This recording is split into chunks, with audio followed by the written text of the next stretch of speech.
Growing up in India, nobody ever sat you down and explained anything. You were never taught, you were warned. Small sentences, half jokes, side comments. You didn't question it because everyone around you already agreed. It's communicated through tone, through pauses, through looks, through sentences that trail off. Don't do that. You know what I mean. That's why you're like this. Like what? Apparently, one private act can do everything at once. It makes you thinner, paler, darker, weaker, slower. It gives you pimples, shrinks your body, shrinks your confidence, shrinks parts nobody is even measuring. Your eyesight weakens, your memory fades, your energy leaks out, your mind goes dull. At this point, it's less a habit and more a biological apocalypse in the story they tell.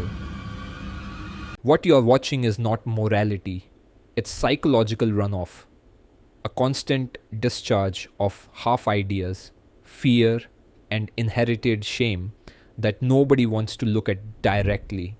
So it keeps flowing. And every time you hear the word masturbation, a normal act doesn't exist in the conversation. No one says masturbation. They say it like a crime report, like a diagnosis, like something has already gone wrong. The conversation doesn't start at neutral, it starts at collapse. Sunken eyes, weak body, lost focus, moral decay. As if the act has only one possible setting. Too much. As if there is no baseline, no ordinary, no harmless version, just excess and consequences. And what kind of consequences? Now, in India, the most dominant narrative is thinness. Like somehow the body responds to ejaculation by shrinking, as if mass evaporates, as if desire metabolizes flesh. Indians genuinely believe you can go from this to this by doing absolutely nothing except ejaculating more often. Just the act. Yet the image persists, the drained body, the hollow face, the reduced man. No one asks how, no one asks why. It simply feels correct. So here is the brutal reality. No amount of jerking off is changing your physique from this to this.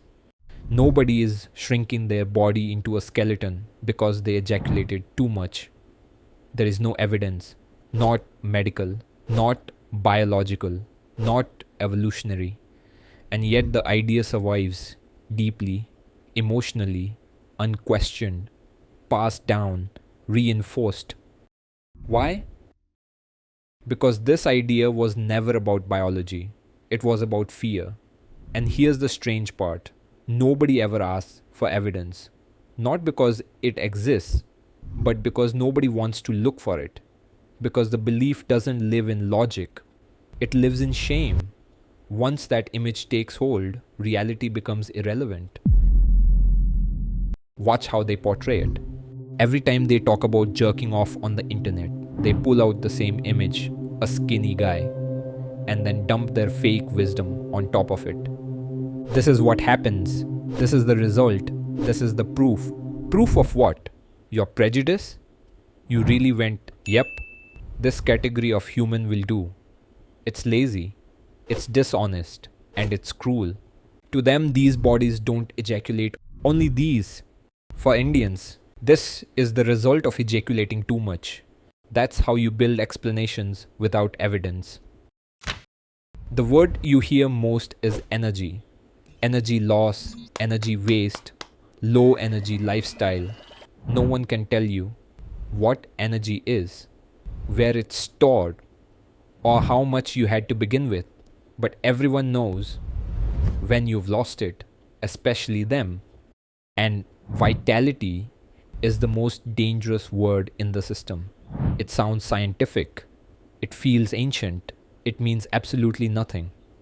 But once it enters the conversation, the discussion is over. You can't argue with a word that was never defined. And then guilt becomes central.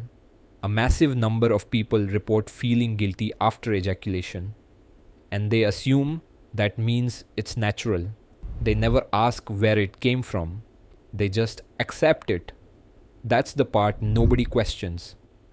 Guilt is not a biological reflex. It's not produced by the body. It doesn't come from nerves or hormones. It comes from memory. From warnings you absorbed before you understood them. From voices you didn't choose. From rules you never consented to. In a country like India where sexuality is wrapped in silence, fear, and taboo, that conditioning starts early, long before anyone understands their own body. So when guilt shows up later, it feels internal, but it isn't. It's inherited. And instead of asking why guilt appears at all, people are trained to treat the guilt itself as proof that something terrible just happened. Eventually, the final boss arrives. Ancient wisdom. You're told one drop of semen is made of 40 drops of blood. No source, no method, just a number. A law of conservation invented on the spot. Math is not mathing. While the world worries about future systems, Indians are still haunted by what they did alone in their room last night. A society cannot move forward while its attention is locked inside its own body. It gives people a cause without effort. This belief doesn't survive because it's accurate. It survives because it explains everything without explaining anything. It turns anxiety into morality, weakness into sin, and silence into proof. It protects systems by blaming bodies. This one habit doesn't ruin your life. The belief that it does already has. Nobody remembers choosing them. Nobody remembers that questioning was even an option. Oh my God, bro. Oh, hell. What the fuck is that?